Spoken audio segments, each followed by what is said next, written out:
Hoje é uma noite bem especial, porque é o nosso primeiro culto da Santa Ceia no ano de 2026. É um culto onde trazemos à memória a morte do nosso Salvador. Amém?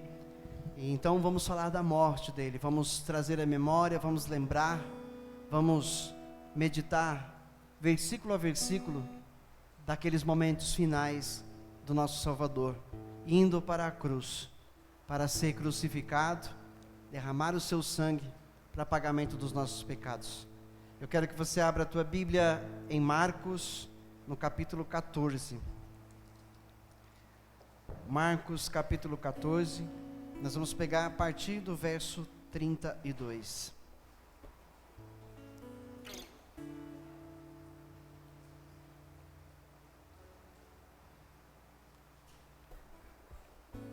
Momentos antes, Jesus estava com os seus discípulos numa casa, participando da Páscoa.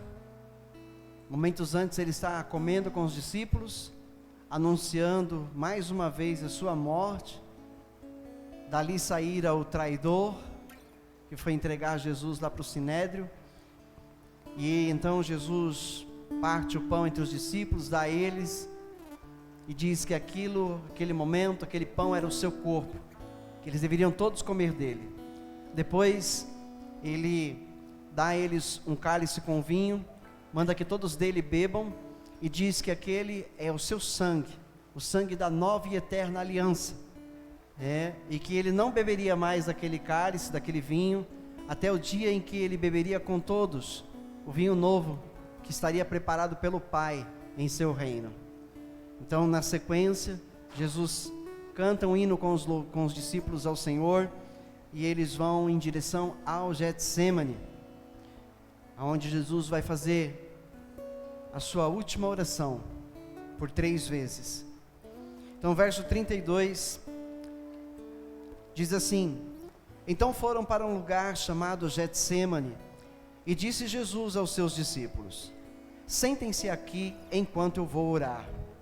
Levou consigo Pedro, Tiago e João, e começou a ficar aflito e angustiado, e lhes disse: a minha alma está profundamente triste, numa tristeza mortal, fiquem aqui e vigiem. Indo um pouco mais adiante, prostrou-se e orava para que, se possível, fosse afastado dele aquela hora, e dizia: Abba, Pai, tudo te é possível, afasta de mim este cálice, contudo, não seja o que eu quero, mas o que tu queres. Então voltou aos seus discípulos e os encontrou dormindo. Simão, Simão, disse ele a Pedro: você está dormindo? Não pode vigiar nem por 1 hora? Vigiem e orem para que não caiam em tentação. O espírito está pronto, mas a carne é fraca. Mais uma vez ele se afastou e orou, repetindo as mesmas palavras. Quando voltou de novo, se encontrou dormindo, porque seus olhos estavam pesados. Eles não sabiam o que lhe dizer. Voltando pela 3ª vez, ele lhes disse: vocês ainda dormem e descansam. Basta, chegou a hora. Eis que o Filho do Homem está sendo entregue nas mãos dos pecadores. Levantem-se e vamos. Aí vem aquele que me trai. Pode tomar o seu assento, eu vou continuar a leitura. Enquanto ele ainda falava, apareceu Judas, um dos 12. Com ele estava uma multidão armada de espadas e varas, enviada pelos chefes dos sacerdotes, mestres da lei e líderes religiosos. O traidor havia combinado um sinal com eles: aquele a quem eu saudar com um beijo é ele. Prendam-no e levem-no em segurança. Dirigindo-se imediatamente a Jesus, Judas disse: mestre, e o beijou. Os homens agarraram Jesus e o prenderam. Então um dos que estavam por perto puxou a espada e feriu o servo do sumo sacerdote, decepando-lhe a orelha. Disse Jesus: estou chefiando alguma rebelião para que vocês venham prender com espadas e varas? Todos os dias eu estive com vocês ensinando no templo, e vocês não me prenderam. mas as escrituras precisam ser cumpridas. Então todos o abandonaram e fugiram. Um jovem, vestindo apenas um lençol de linho, estava seguindo Jesus quando tentaram prendê-lo. Ele fugiu nu, deixando o lençol para trás.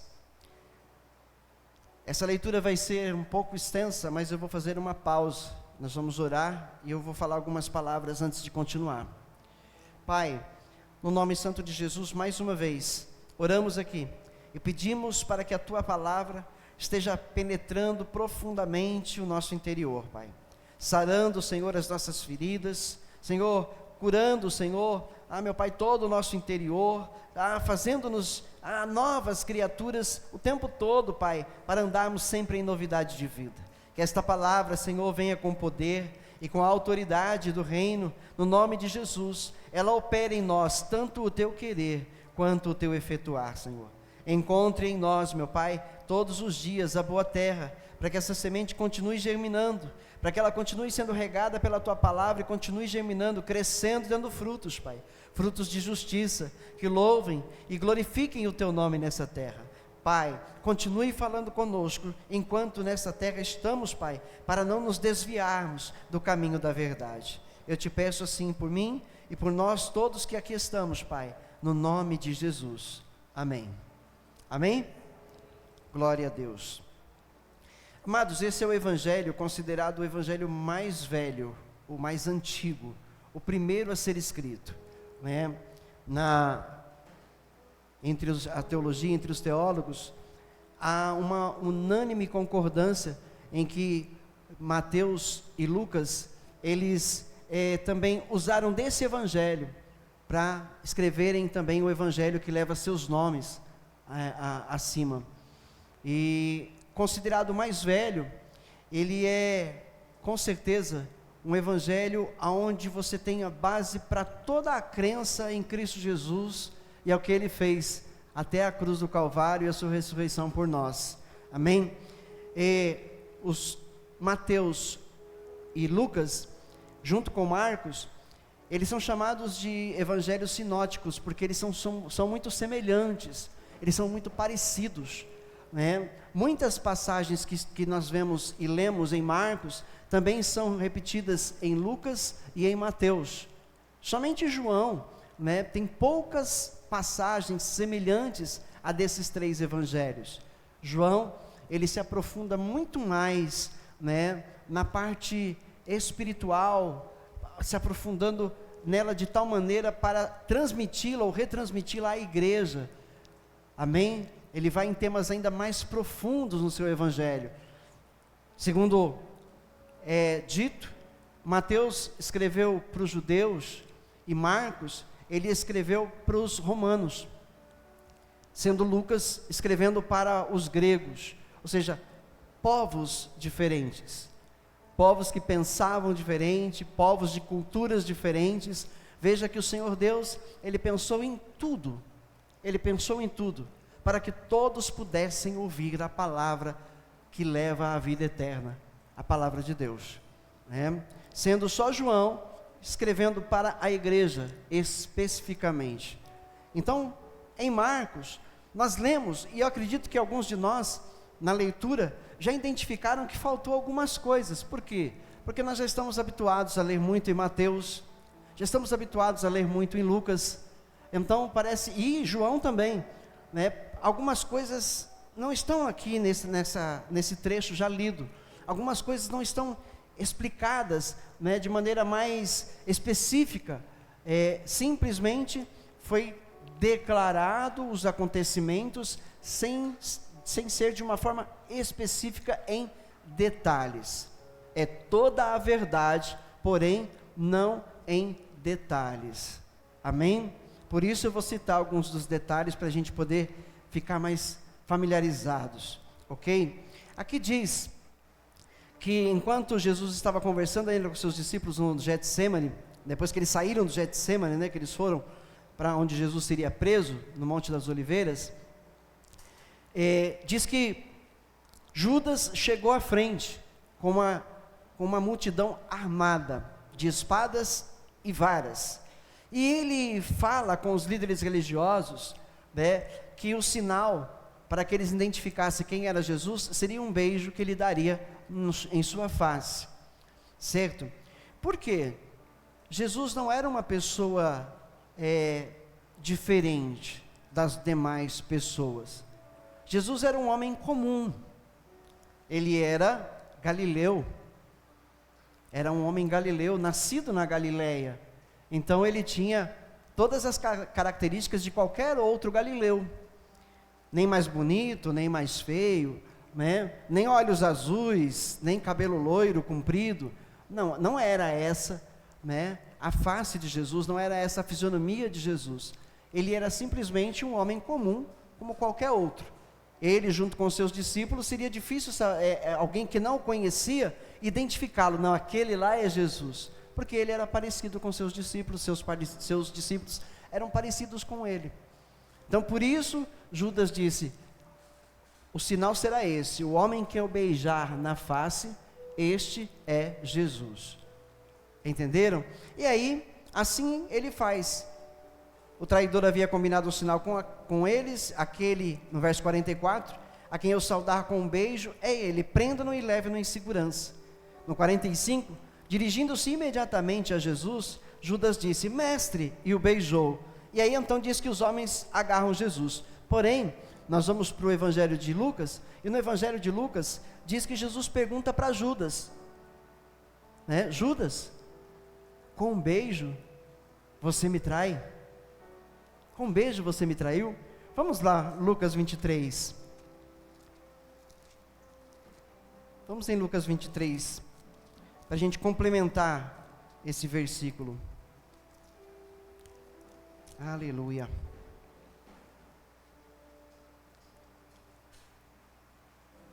Vamos ver se eu acho, 22, desculpa, capítulo 22.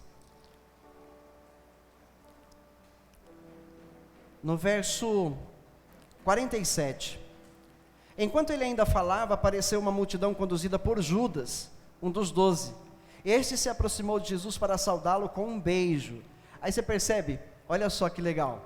Em Marcos diz que Judas conversou com os sacerdotes, os líderes ali, e disse, olha, este vai ser o sinal. Ele combinou com eles um sinal, que seria com um beijo que ele identificaria quem é Jesus. Aqui já não diz que havia esse trato, aqui diz o que aconteceu, né?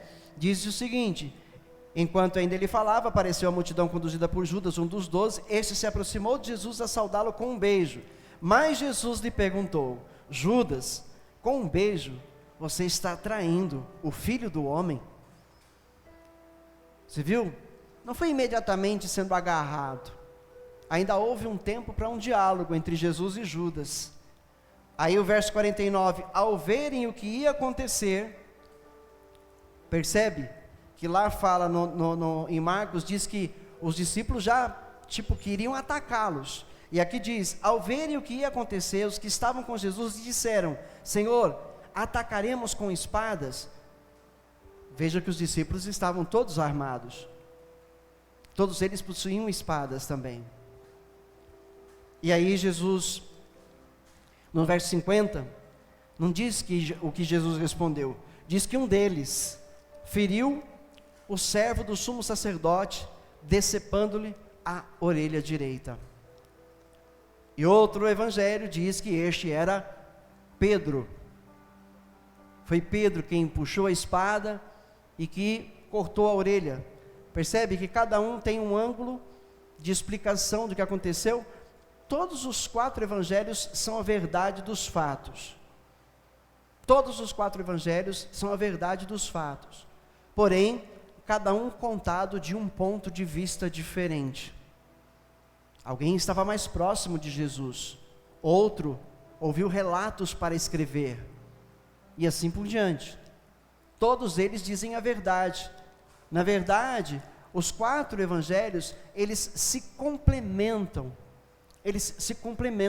para explicar do início ao fim do ministério de Jesus. Amém? Muito bem. Aí o que acontece? Jesus, porém, no verso 51, respondeu, basta. E tocando na orelha do homem, ele o curou. Então Jesus disse aos chefes dos sacerdotes, aos oficiais da guarda do templo e aos líderes religiosos que tinham vindo procurá-lo: estou chefiando alguma rebelião para que vocês tenham vindo com espadas e varas? Todos os dias eu estive com vocês no templo e vocês não levantaram a mão contra mim. Mas esta é a hora de vocês, quando as trevas reinam. Jesus deixa bem claro no texto que aqueles homens só estavam tendo o poder de agarrá-lo, de o prenderem e de o levarem para um julgamento injusto, porque a hora de Jesus havia chegado. A hora de Jesus havia chegado. Veja que ele indaga a eles e diz: eu estive tantas vezes com vocês, no templo, nas ruas, curando, fazendo milagres, ensinando, e vocês lá já me odiavam, mas não me prenderam. Por que não me prenderam? Porque ainda não havia chegado a hora. Ou seja, o que é que Jesus está explicando aqui? Deus tem o controle de tudo e de todas as coisas. O Senhor Deus, Ele tem o controle sobre o tempo, Ele tem o controle sobre a vida em todo o universo. Nada, absolutamente nada acontece sem que chegue a hora para tal acontecimento. Nada acontece sem que tenha chegado a hora para que aquilo aconteça. Entenderam? Então Jesus deixou bem claro que ele não havia sido preso antes, porque a hora dele ainda não tinha chegado. E agora chegou essa hora. Ele diz: agora chegou a hora, por isso vocês vão me prender, porque a hora é chegada, a hora que foi determinada ainda na eternidade pelo Pai. O Senhor tem o domínio de tudo, e isso é para nós, irmãos. Isso é para nós. É para entendermos que as nossas vidas aqui têm sido cuidadas por Deus. É para entendermos que Deus tem cuidado da gente aqui. Ele tem guardado, Ele tem protegido, Ele tem suprido as necessidades humanas, principalmente de seus filhos. Principalmente de seus filhos. Nada do que aconteça em nossas vidas foge ao controle de Deus. E tudo o que acontece é porque tem que acontecer. Entenda que ninguém aqui é dono do seu próprio destino. Nenhum de nós é dono do próprio destino. Deus é quem tem o controle e o domínio sobre tudo e sobre todos. Entendeu? Por que é que nós não morremos tantas vezes em nossas vidas? Alguns de nós, certamente, poderiam relatar aqui algumas vezes que quase morreu. Poderíamos relatar aqui momentos em que falou: nossa, agora foi, agora acabou, já era. Mas não aconteceu. Não morremos. Por quê? Porque não chegou a hora. Entendeu? Não chegou a hora. Deus já tem tudo pré-determinado na eternidade. É fato que nós fazemos nossas escolhas terrenas. Nós não somos manipulados por Deus. É fato que nós fazemos nossas escolhas, boas ou más. Mas Deus tem o domínio de tudo. Por isso que na Bíblia está escrito que todas as coisas cooperam para o bem daqueles que o amam, aqueles que foram chamados segundo o seu propósito. Ou seja, boas ou más escolhas que nós fazemos, Deus é nosso Pai. Então, escolhas erradas que fizemos, não que Ele se alegrou, não que Ele se agradou, nós erramos, nós pecamos, sofremos as consequências disso, porque é a lei da semeadura, colher aquilo que se planta, porém, não com a morte. Por quê? Porque nós somos filhos de Deus e Deus tem algo preparado de melhor para nós, que é a vida eterna. Então fizemos umas escolhas erradas às vezes na vida, ainda nos dias de hoje, ainda tomamos algumas decisões que nos trazem alguns danos, mas aí está o poder de Deus que está sobre tudo e sobre todos. Ele faz com que essas coisas acabem cooperando para o seu bem lá na frente. Para o seu bem lá na frente. Eu ouvi uma historinha interessante. Eu estava assistindo um trecho de uma pregação. Eu só vi na verdade a historinha, né? Que eles colocam os cortes na internet. E o pastor conta a história de um rato da fazenda. E eu ouvi umas 2, 3 vezes para eu gravar, porque eu achei muito interessante, né? Porque às vezes as pessoas pensam serem donas do seu próprio nariz e pensam que os problemas dos outros não lhe diz respeito, né? cada um cuide do seu, cada um cuide da sua própria vida, né?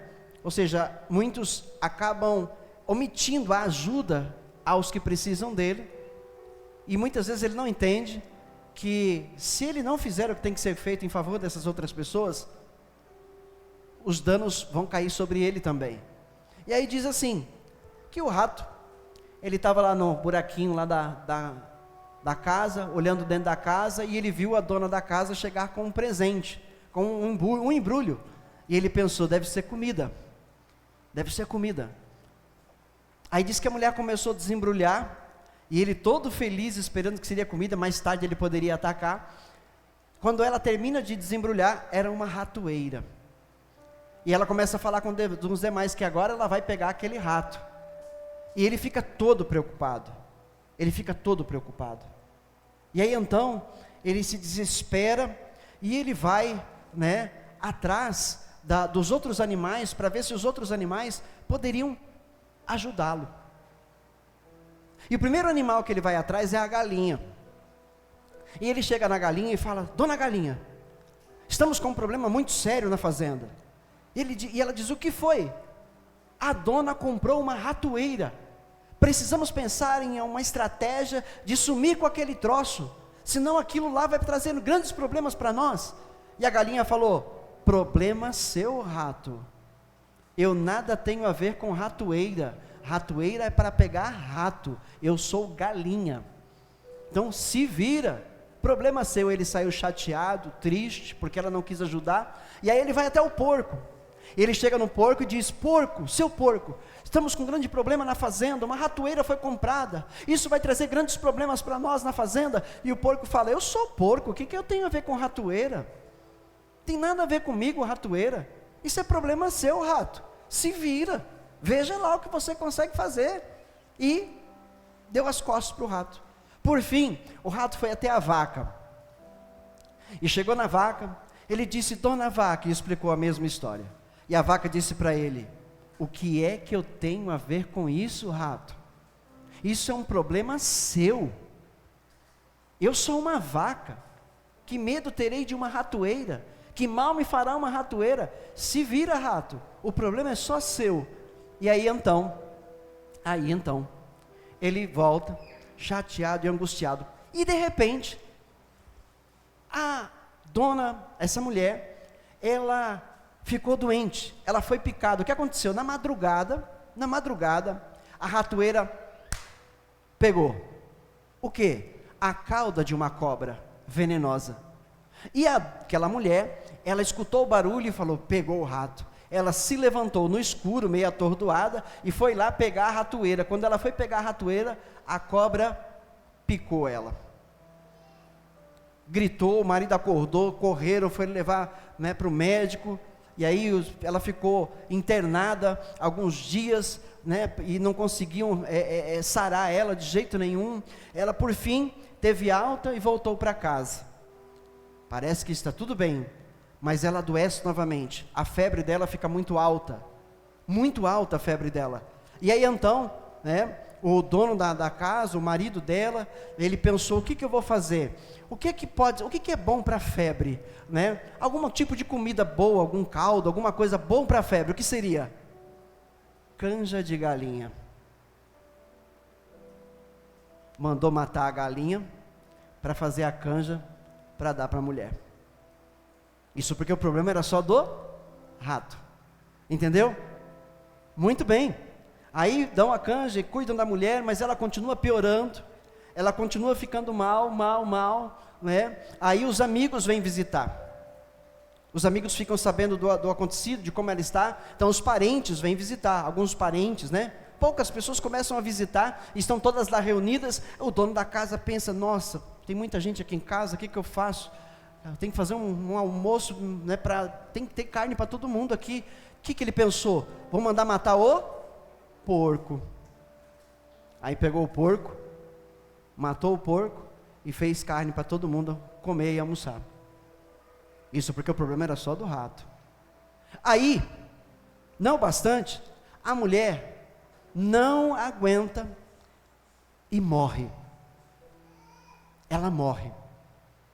Aí é anunciado o velório. Aí vem gente de todos os lados, aí vem gente de tudo quanto é lugar, para o velório, para um último, né, uma última vez, olhando ali antes dela ser enterrada, um último momento com ela. Então vem gente, vem parente, vem amigo, vem vizinho, enche a casa. Ele falou: agora deu, o homem, vou ter que fazer um almoço para esse povo todo. O que eu vou fazer? Vou mandar matar a vaca, para servir a todo mundo. Você entendeu? O problema não é de um só, o problema é de todos. Na igreja, o problema de um de nossos irmãos é o problema de todos. Então nós não podemos simplesmente olhar para a nossa própria vida e achar que está tudo certo, conosco está tudo bem, então o resto vai bem. Percebeu?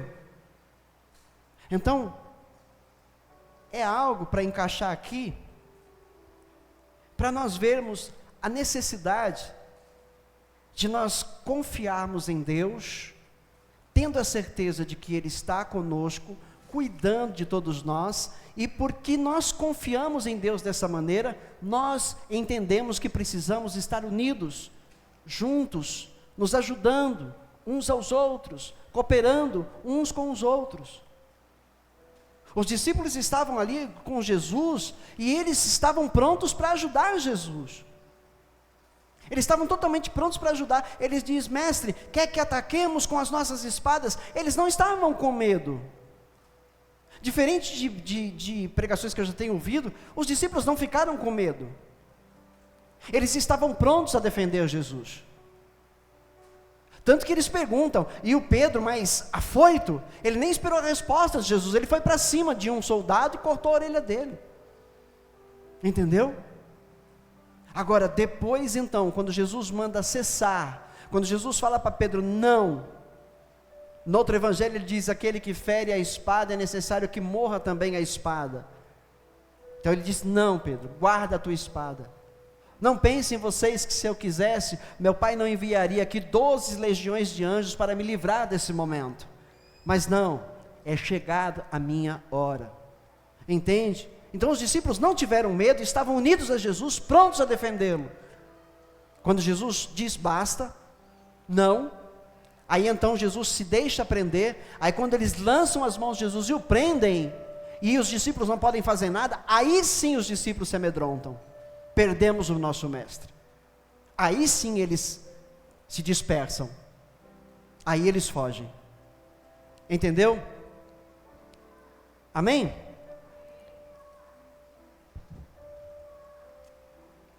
Voltando a Marcos, no verso 51, após Jesus ter dito, né: estou eu chefiando alguma rebelião para que vocês venham me prender com espadas e varas? Veja, eles tinham medo de Jesus, esses tinham. Aí então, depois que ele foi preso, todos o abandonam. E aí diz no verso 51, um jovem vestindo apenas um lençol de linho, estava seguindo Jesus, quando tentaram prendê-lo. Ele fugiu nu, deixando o lençol para trás. Qual é a relevância desse versículo no texto?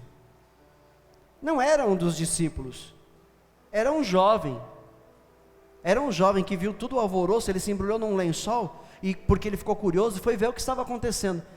Você tem ideia de quem era esse jovem? Segundo diz a história, as investigações feitas, né, por tantos durante os anos, este homem era o próprio Marcos que escreveu o Evangelho. Era João Marcos. Segundo a história, era ele que adiante escreve o Evangelho. Só ele cita esse jovem. Só ele cita. Por que será? Porque era o próprio Marcos que fugiu naquela ocasião. Amém? Só para você entender a relevância desse versículo no texto. 53. Levaram Jesus ao sumo sacerdote. Então se reuniram todos os chefes dos sacerdotes, os líderes religiosos e os mestres da lei. Pedro o seguiu de longe até o pátio do sumo sacerdote. Sentando-se ali com os guardas, esquentava-se junto ao fogo. Os chefes dos sacerdotes e todo o sinédrio estavam procurando depoimentos contra Jesus, para que pudessem condená-lo à morte. Ou seja, eles estavam tentando alguma coisa para acusar Jesus. Por quê? Porque Jesus era inculpável. Jesus nunca ofendeu a lei, nem de Deus, nem dos homens. Ele nunca transgrediu a lei, nem a de Deus, nem a dos homens. Nem a dos homens. Veja que na questão lei dos homens, ele paga até tributo, ele paga impostos, e diz para os seus discípulos: deem a César o que é de César. Ele não transgride nem a lei de Deus, nem a lei dos homens. Então eles não conseguem encontrar nada que acuse Jesus para eles poderem condená-lo e matá-lo. Eles ficam buscando, olha, muitos testemunharam, verso 56, muitos testemunharam falsamente contra ele, mas as declarações deles não eram coerentes, não era nada que pudesse, ou seja, eram acusações falsas, infundadas. Então se levantaram alguns e declararam falsamente contra ele: nós o ouvimos dizer, destruirei este templo feito por mãos humanas, e em 3 dias construirei outro, não feito por mãos de homens. Mas nem mesmo assim o depoimento deles era coerente, não era nada que fosse suficiente para condenar um homem à morte. Porque o que os sacerdotes, os mestres da lei, os fariseus, o que eles queriam era a morte de Jesus. E por que eles odiavam tanto Jesus, irmãos? Por que eles odiavam tanto Jesus? Por causa das maravilhas que ele fazia, por causa das maravilhas em seus ensinos, pela sabedoria e autoridade nas palavras. Aqueles homens o invejavam, essa é a verdade, eles o invejavam, eles temiam perder seus lugares, eles temiam deixarem de ser ouvidos pelos homens, porque Jesus agora era o favorito. As multidões seguiam Jesus, então isso trazia o ódio no coração destes homens, ou seja, o ego destes homens estava inflamado, eles estavam inflamados em seu ego, e a única coisa que eles conseguiam pensar era: temos que matar esse homem. Mas tudo já estava dentro do controle e domínio do Pai.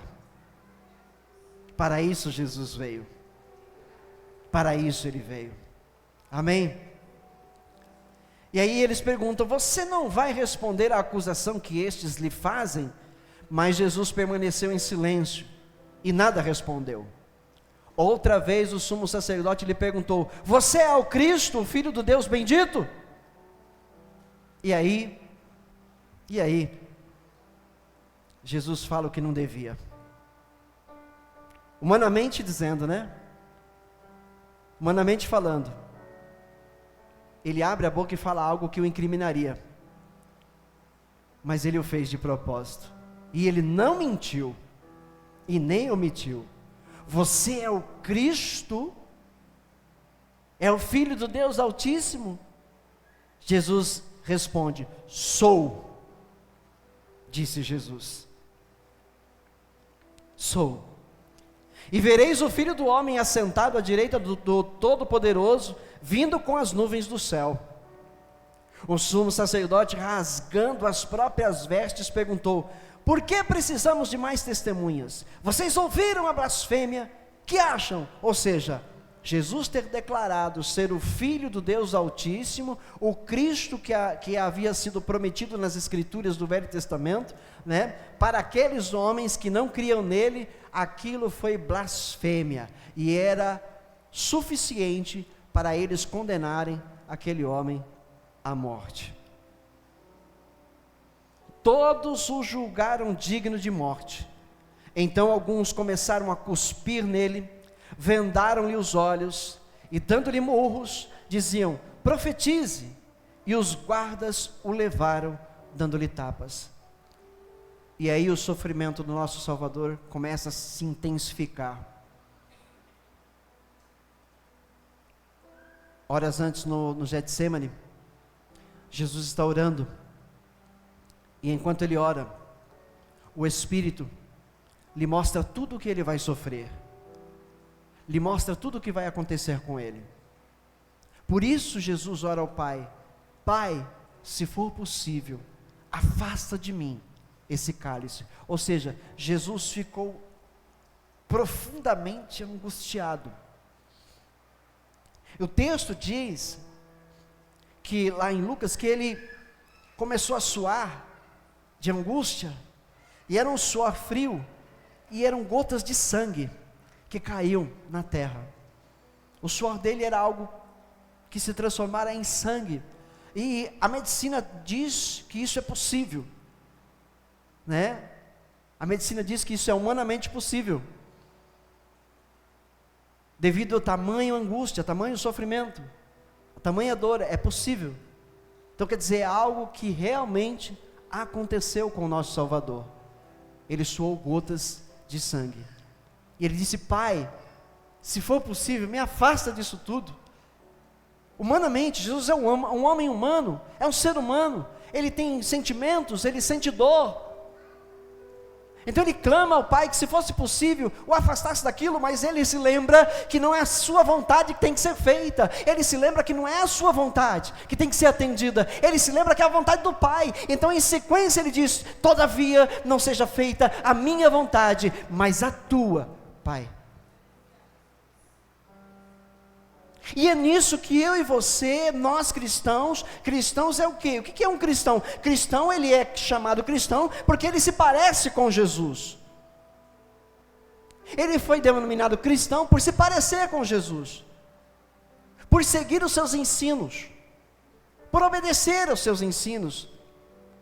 Então o que deve ser feito por mim e por você, cristãos? Imitarmos a Jesus. Entender que há momentos de sofrimento em nossas vidas que são necessários. Entender que, como foi declarado aqui, que porque Ele vive, nós podemos crer no amanhã. Nós sabemos que Ele está no controle e no domínio de tudo. Nós sabemos que nós estamos em Suas mãos. Ele nos protege, Ele nos guarda. Nós temos o Seu Espírito habitando em nós. Então é devido a sabermos que os sofrimentos fazem parte de uma vida cristã de verdade, que lutas que nós enfrentamos nesta terra são necessárias,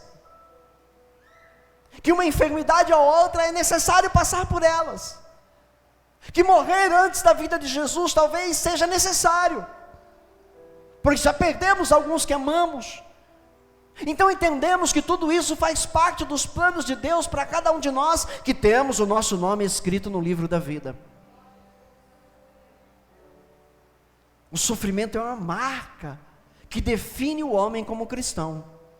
O sofrimento de um crente, as lutas, as perseguições que ele sofre, porque ama a Deus, porque vive uma vida correta, porque é uma pessoa justa. Então os sofrimentos, as perseguições que ele sofre, são uma marca de que verdadeiramente ele é de Cristo.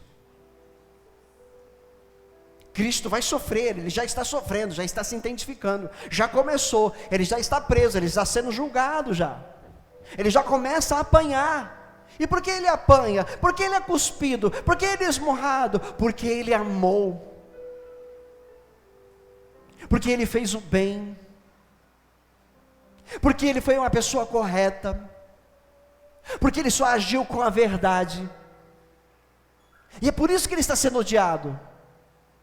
É por isso que ele está sendo odiado. O mundo ama o que é dele. O próprio Cristo declarou isso em João 17. O mundo ama o que é seu. Se o cristão está sendo amado pelo mundo, ele está na contramão de Deus. Se eu, como cristão, estou sendo amado pelo mundo, eu estou na contramão de Deus. Porque o verdadeiro cristão não é amado pelo mundo, ele é odiado. Ele sofre zombaria, ele sofre falso testemunho, calúnias.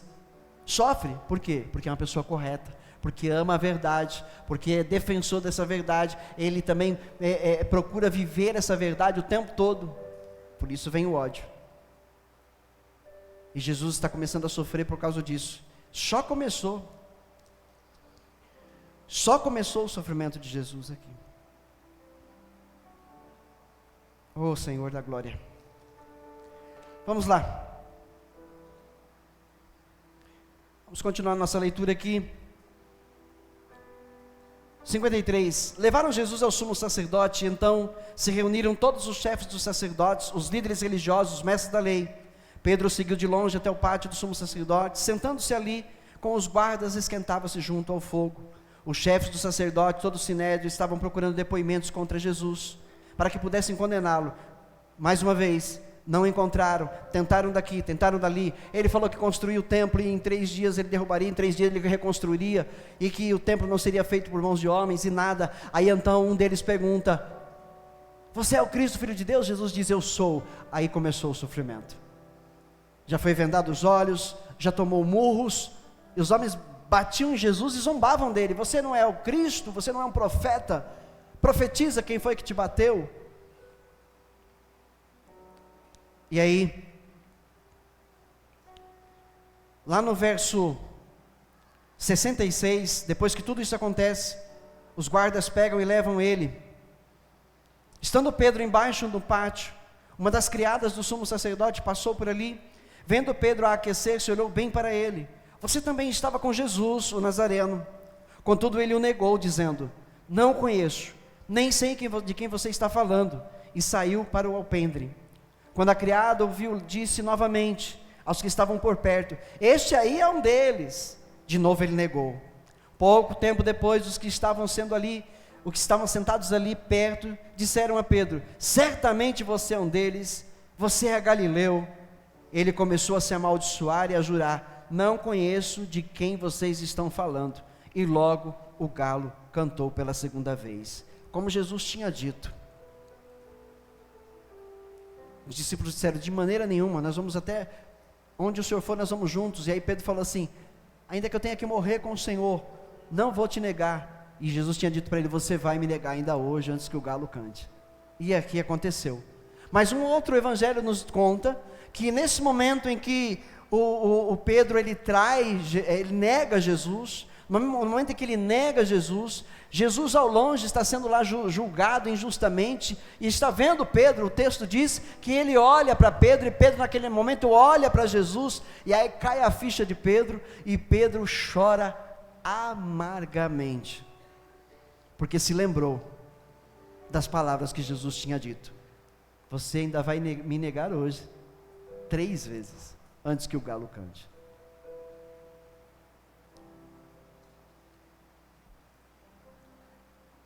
Logo o galo cantou pela segunda vez. Então Pedro se lembrou da palavra que Jesus lhe tinha dito: antes que 2 vezes cante o galo, você me negará 3 vezes. E se pôs a chorar. Mas aí Lucas diz que foi amargamente esse choro. Mateus, ele chorou amargamente, profundamente. Foi algo que acabou com Pedro. Sabe quando você fala que nunca vai fazer isso? Imagina, jamais vou dizer isso, jamais vou fazer uma coisa dessa, jamais. E aí de repente, quando pensa que não, você faz. E aí alguém te lembra: não foi você que disse que jamais ia dizer isso? Que jamais ia falar isso? Como fica o sentimento? Como fica o sentimento da gente? A gente fica arrasado: meu Deus, não acredito que eu fiz isso. Aí a gente sempre tem essa mania, né? Eu me conheço bem. É melhor nem me dar essa oportunidade, pastor, porque eu me conheço bem. Não tem esses assim? Você já não falou assim? Não, é melhor nem eu ir lá, porque se eu for lá eu já me conheço. Conhece nada. Nós pensamos nos conhecer. Olha para Pedro. Pedro tinha certeza absoluta: jamais vou negar meu Senhor. E olha que Pedro tinha um amor imensurável por Cristo. Ele era o porta-voz, ele era um dos mais próximos do Senhor. Ele o amava profundamente.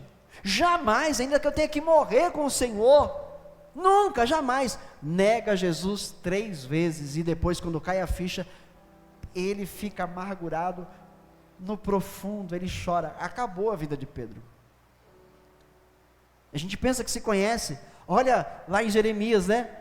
Quando é dito assim: quem conhecerá o coração do homem? Aí o Senhor Deus diz: eu, o Senhor, esquadrinho o coração do homem. Ele diz: o coração do homem é enganoso.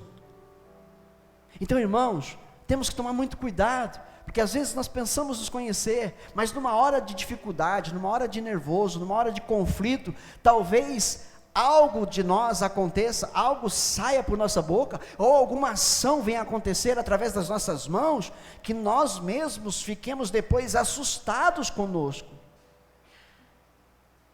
porque a gente pensa que se conhece,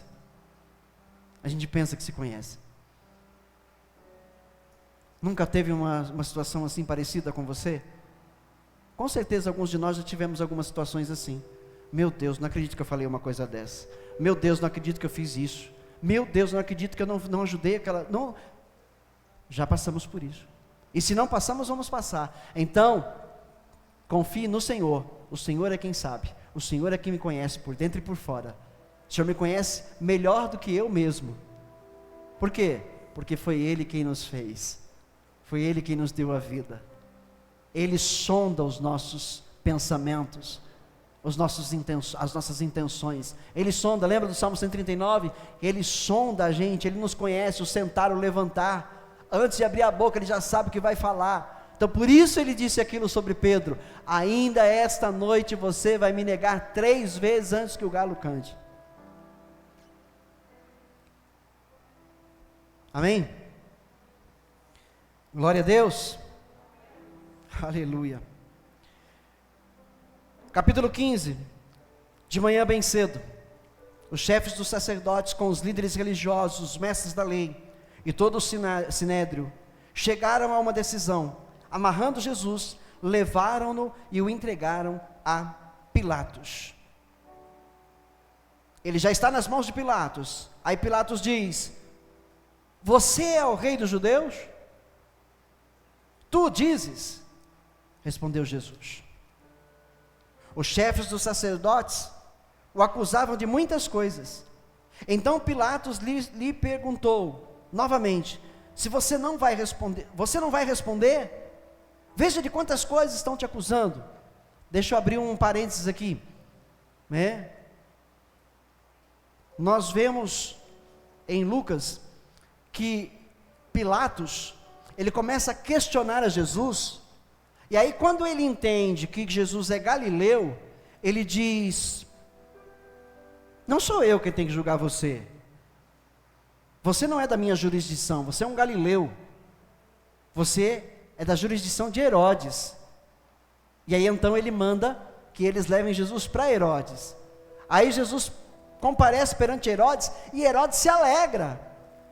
Ele se alegra, por quê? Porque muito queria conhecer Jesus, há muito ele queria conhecer Jesus, porque ele já ouvia falar tanto de Jesus, das maravilhas, dos milagres, então ele queria muito conhecer a Jesus. Mas olha a ideia de Herodes no texto: faça um milagre, eu quero ver um milagre seu, faz-me um milagre para que eu também creia em ti. Jesus não vai fazer esse milagre. E aí então, Jesus não atende o que Herodes quer que ele faça, e Herodes, vendo também nenhum pecado nele, nenhum erro nele, nada que pudesse condená-lo à morte, devolve ele para Pilatos. Aí ele volta para Pilatos. E você sabe o que aconteceu nessa questão aí? Pilatos e Herodes, eles não se davam, eles se odiavam, mas com essa ida de Jesus mandado por Pilatos até Herodes, isso trouxe graça aos olhos de Herodes. Ele olhou Pilatos com bons olhos, e eles se tornaram amigos depois disso, sabia? Eles se tornaram amigos. Volta Jesus para Pilatos.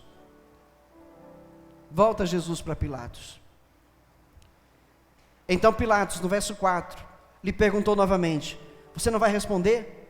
Veja de quantas coisas estão te acusando. Mas Jesus não respondeu nada, e Pilatos ficou impressionado.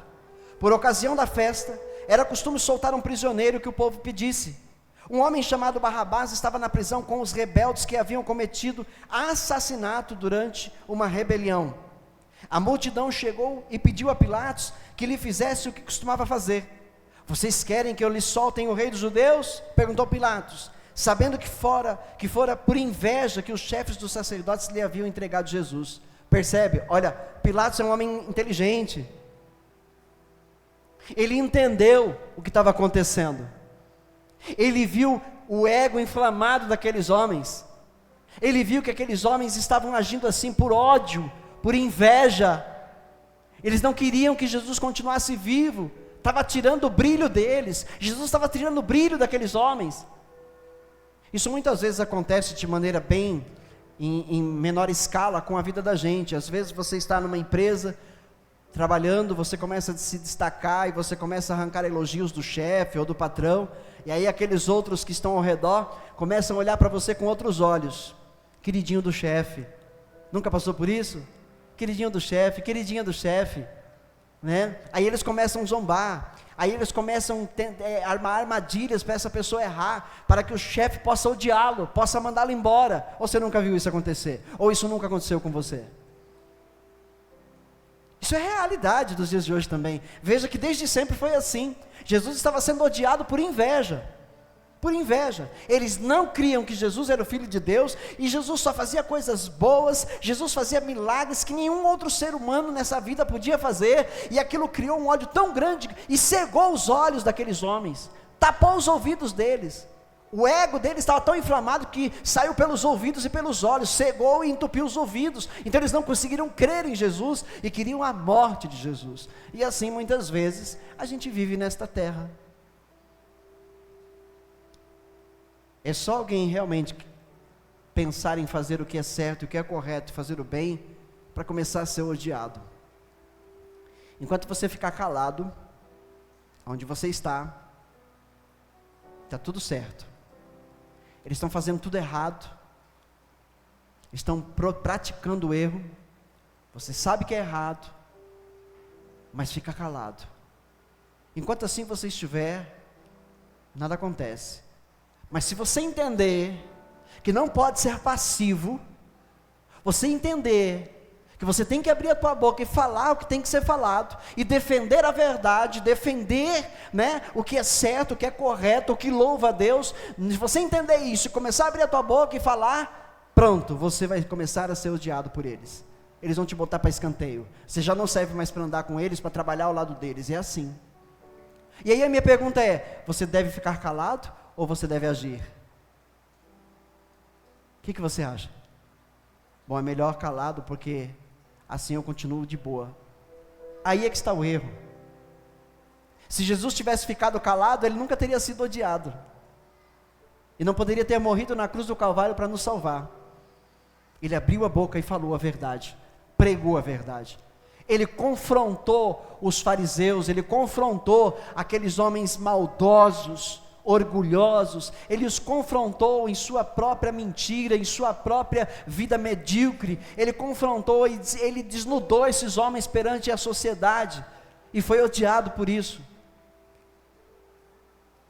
E por causa disso ele foi exaltado pelo Pai, e ele recebeu um nome que está acima de todo nome, o nome pelo qual todo ser nessa terra pode ser salvo, pelo nome dele, Yeshua, Jesus, o Cristo. Então você tem que viver uma vida correta, você tem que viver uma vida saudável, de louvor e adoração a Deus, vivendo a verdade, falando a verdade, defendendo a verdade, não ser passivo nas situações, para que Deus seja louvado através da sua vida, mesmo que você seja odiado, mesmo que as pessoas te botem de lado, não queiram mais saber de você. Quando isso estiver acontecendo, saiba que você está fazendo a vontade de Deus, e você está sendo amado pelo Pai, porque você está vivendo a verdade.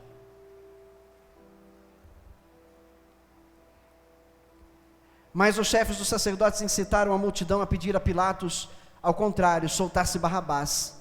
Então que farei com aquele a quem vocês chamam de rei dos judeus? Perguntou-lhe Pilatos. Crucificam, gritaram eles. Por quê? Que crime ele cometeu? Perguntou Pilatos. Mas eles gritavam ainda mais, crucificam.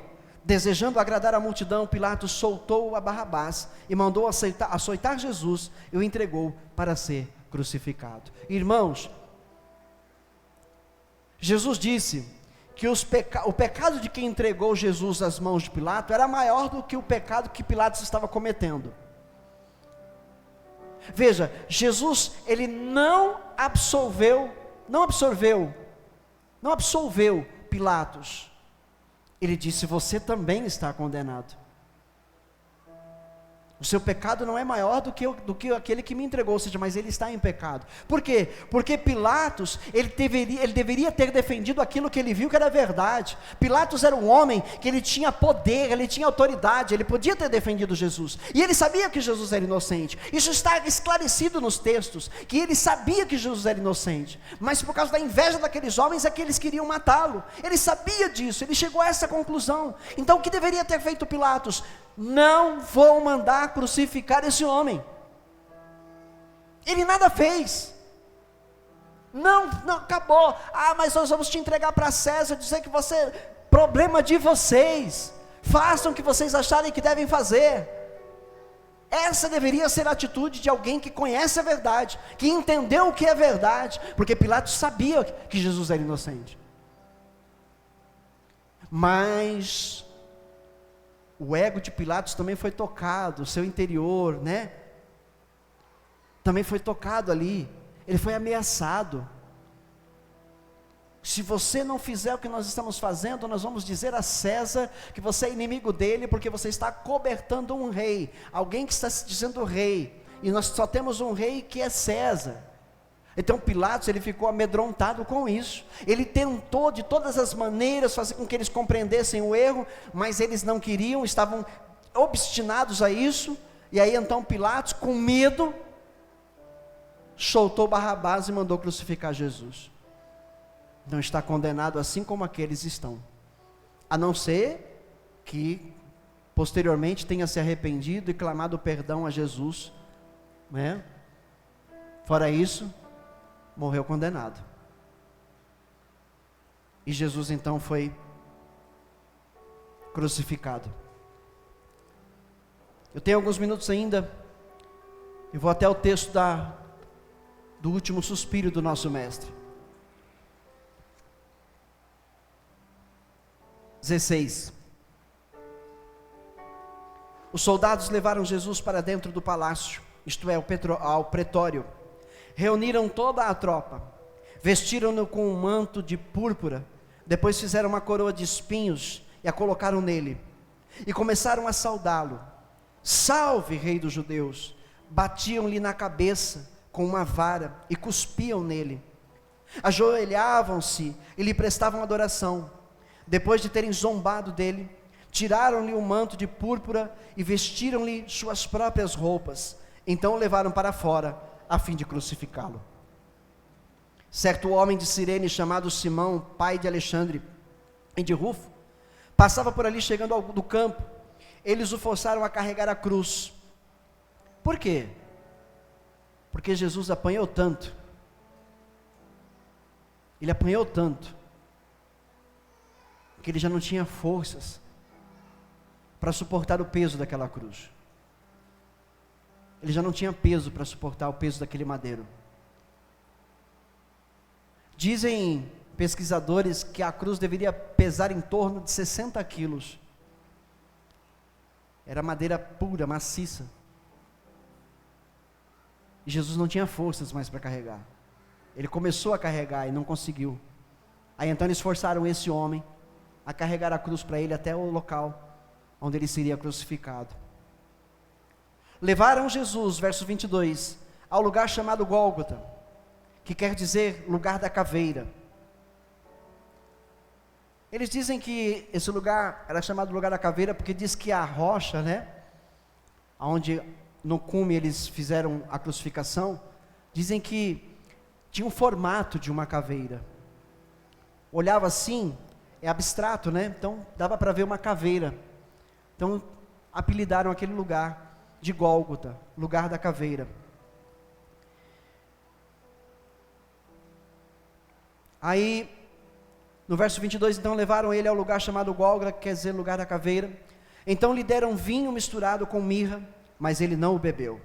E o crucificaram, dividindo as roupas dele, tiraram sortes para saber com o que cada um iria ficar. No outro evangelho, diz que eles lançaram sortes sobre a túnica de Jesus, porque a túnica era uma roupa sem costura, de cima a baixo. As outras roupas eles dividiram, mas essa túnica eles lançaram sortes, para não rasgá-la.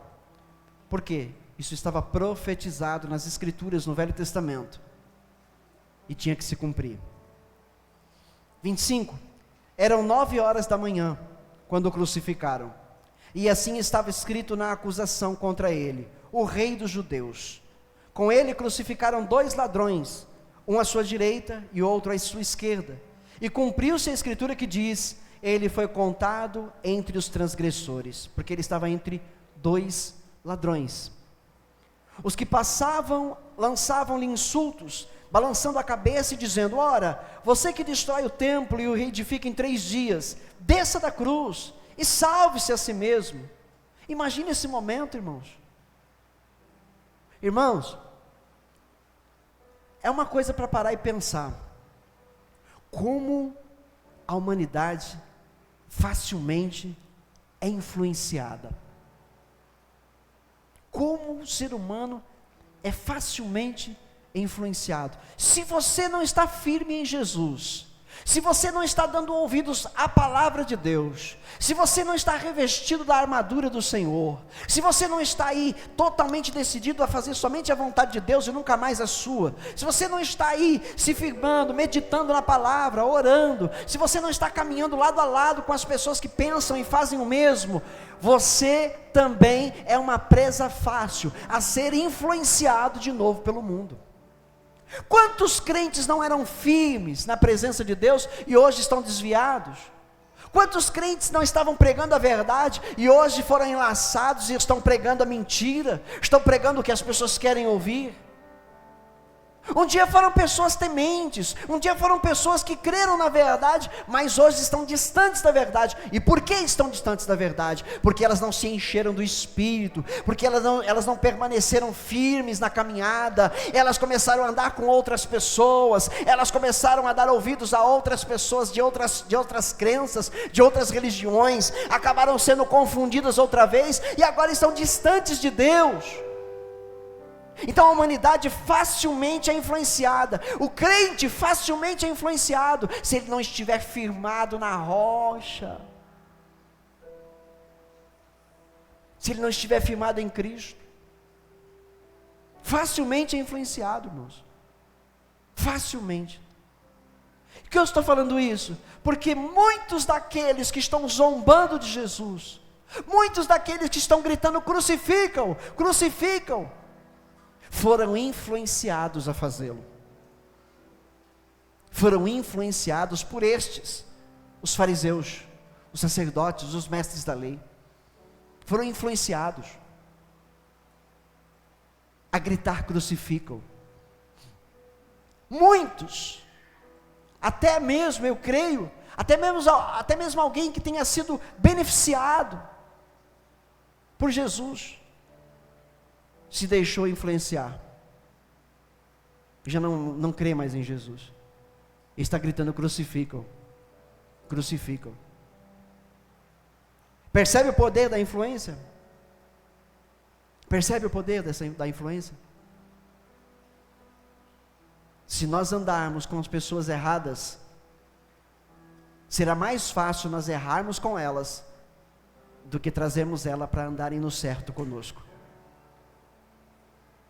Pode ter essa convicção, porque essa é a realidade, essa é a realidade. Eles diziam, no 32, o Cristo, Rei de Israel, desça da cruz, para que o vejamos e creiamos. Os que foram crucificados com ele, também o insultavam. Aí nós vemos depois um deles, ouvindo certamente as últimas citações de Jesus na cruz do Calvário, se arrependendo, e ele começa a repreender o outro. Estamos na mesma situação, nós fizemos o mal, nós realmente praticamos o mal, somos merecedores do que está acontecendo, mas este homem nenhum mal fez. E aí ele olha para Jesus: mestre, lembra-te de mim, quando entrares na sua glória. E Jesus responde para ele: ainda hoje você vai estar comigo no paraíso.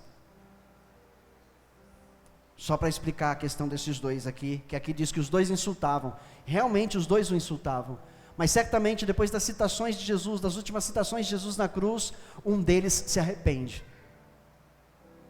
e clama o perdão a Jesus, e é perdoado, e é salvo. Amém? Aleluia. Verso 33, e houve trevas sobre toda a terra, do meio-dia às 3 horas da tarde.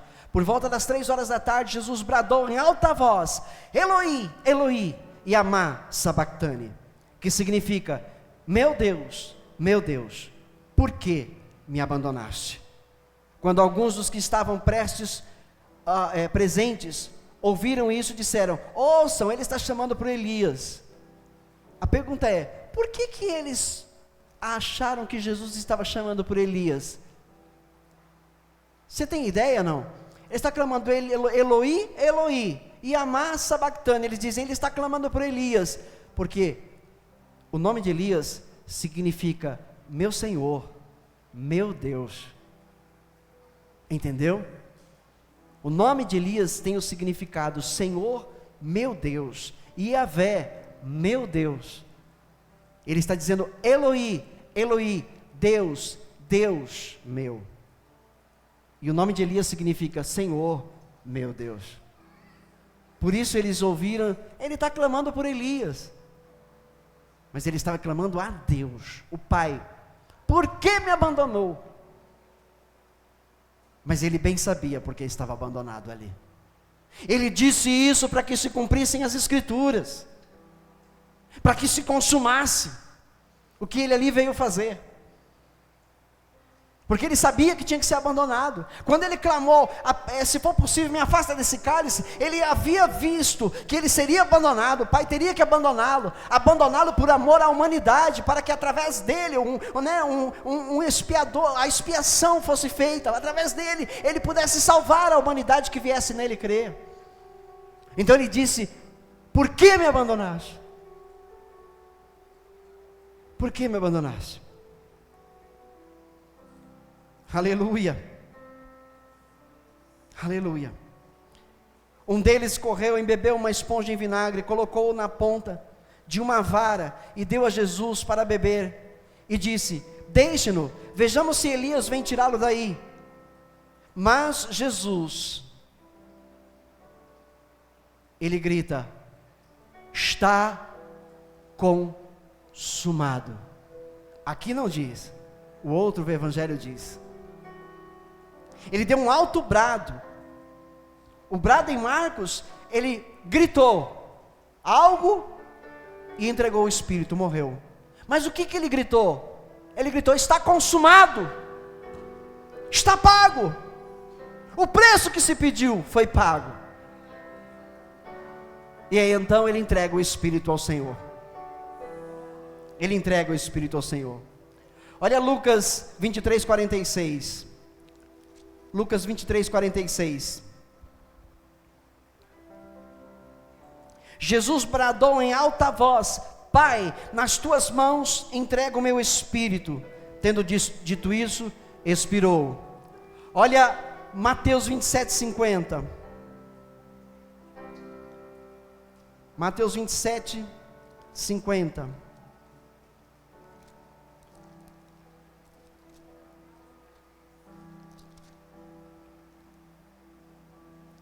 Depois de ter bradado novamente em alta voz, Jesus entregou o Espírito.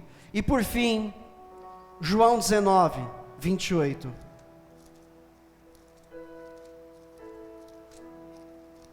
João 19:28.